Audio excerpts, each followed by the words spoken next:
You can note the quality of a composite by how it sounds. That's a pretty good one. I keep bringing this old slide up. Why? Because there's 3.5 million kilometres of pipeline in our planet at the moment, at about that sort of size and larger. 3.5 million. It's got 350 million joints in it. Of those 350 million joints, lots of them leak.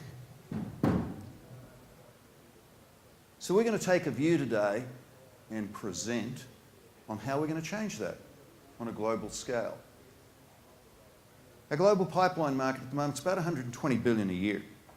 The guys we're talking to right now are about 11 billion a year. Those are the ones that we know, that we can deal with, that we're talking to, and also calculate. We've just signed our MOUs, which are just ready to convert into our joint venture in Houston for first rollout, which is going to bring out our IP technology on a global basis and will enable us to start the technology change. Why do we need to change? Well, the problem is we've got pipelines. Well, they're lines of pipes joined together and they're 90+% air. Very inefficient. They're dangerous, they're dirty, they're a real damn nuisance to put together. Take lots of people to do it. And we've been doing it this way for about 5,000 years, since the pharaohs.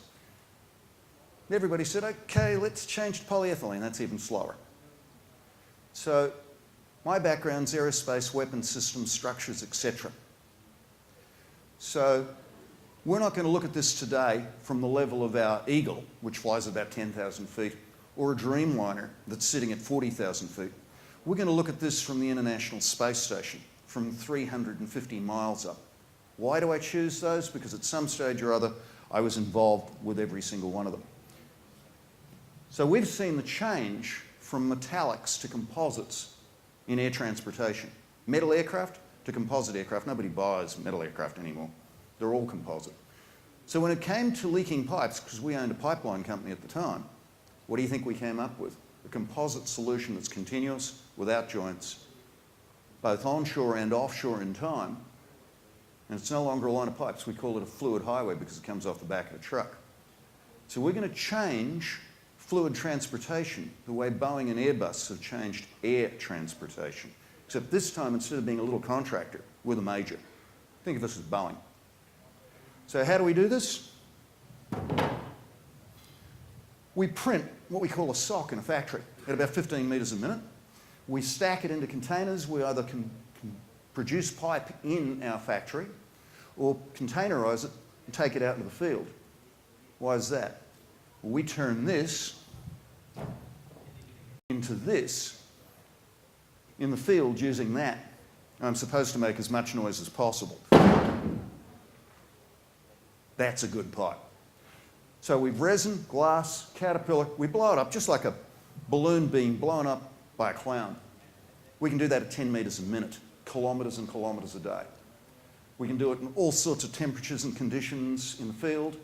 We can do it out in the factory and in the field. But as you note down the bottom there, we don't transport pipe. We don't transport air. We transport compressed container loads of material to site. We're multiples of the speed. I'm not going to cover all of this because remember, we're sitting at the international space level side. Incredibly tough, strong. We've tested against all other components. There isn't anything like it. We're lighter, stronger, cheaper than anything else in the world.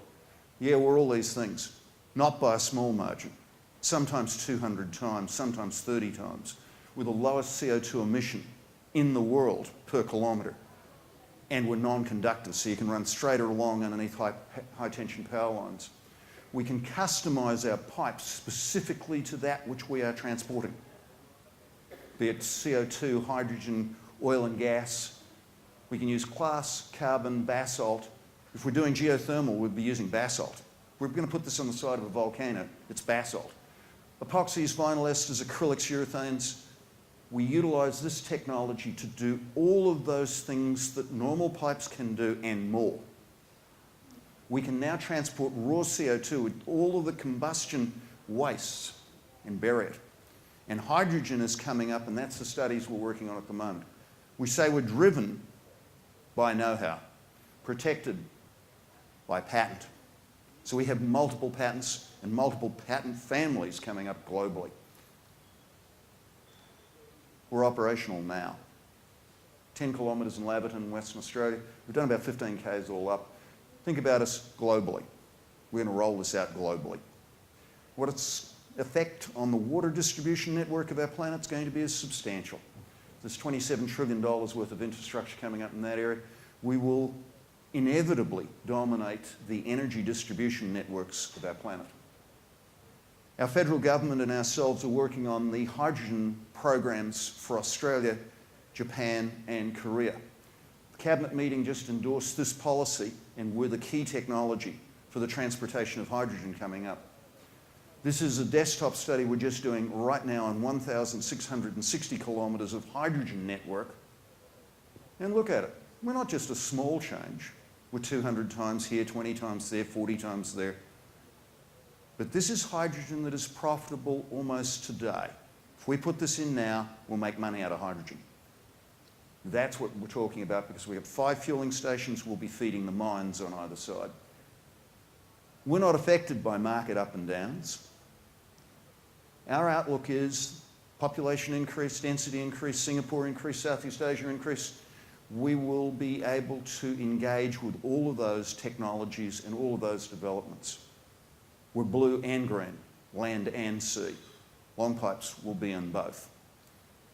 What's this meaning? Well, it means we're talking to the UK and Scottish governments on a new North Sea program, burying CO2 in the North Sea, with what's known as the Tees Collective, down to the Middle East for oil and gas. This is a global change that we're dealing with. So we're looking at now from a global perspective. Now let's go down and look at the detail. The 6 to 9 months from now, what's happening? We provide the technology and know-how to joint venture production companies. We call them Prodcos. Around the globe. It means that we are drawn in to development. We're drawn into our market and we individually tailor them for each individual Prodco for their application, be it gas, water, oil, whatever. The Prodcos are self-funding. They bring in the funds, we bring in the technology. We've got Prodcos in North America at the moment. Indonesia is on the first right of refusal, hosts Thailand. We're in discussions on China. The Middle East, it's all over the world. So we bring in the IP, the equipment, the technology, the materials, the certification. They bring in the capital, the contracts, the workforce, the approvals. We combine together and we can do this in a very quick time. So we suddenly become a 50-year established company in a market that we didn't have a year ago. Houston. Why Houston? Well, there's an oil shale boom going on there. They're going to produce more water, oil, gas. Water, yeah. They produce 2 Mississippis of processed water, as they call it, per year. We're in discussions at the moment on 2,000 miles of pipe. Come to a stand afterwards and you compare this pipe, the white one, with the black one. We're a fraction of the cost and a fraction of the time of the conventional pipes for installation. And of the 30 customers that we've already talked to, not one has knocked us back. So we're globally unique patented, uniquely global in the way we roll out.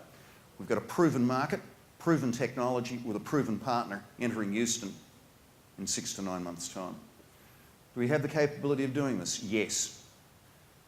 Chairman's Heidrick and Struggles, world's top headhunters. Next guy across used to run Citibank. Next guy across ran British Aerospace. He now runs Austal's, which is the largest shipbuilding group in Australia. He's the largest contractor of the US Navy. The guy down on that side, Roderick Baxter, or Rod Baxter, you don't know him, but you drive on his equipment almost every day. He built the MRT over the last decade. So our technology's patented, known, proven, awarded, global rollout. We've got the pipe in the ground, the money in the bank from the projects we've done. Our business model is proven. Our joint ventures are now going to formal construction programs. We're approved to ISO 9001 and we're in the process of approval to ASTM D3754. Funny number. Basically, it means you can sell water pipe and gas pipe into the US. The US needs 16,000 miles of pipe at the moment. And you can come and make up your own mind as to whether you want white or black.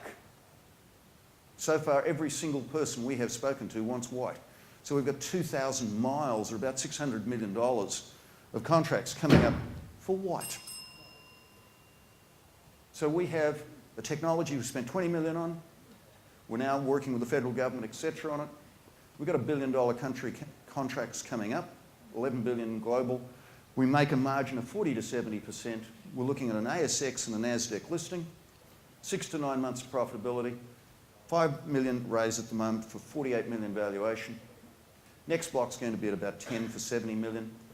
Demonstrations are completed. We're entering Houston now. Thank you.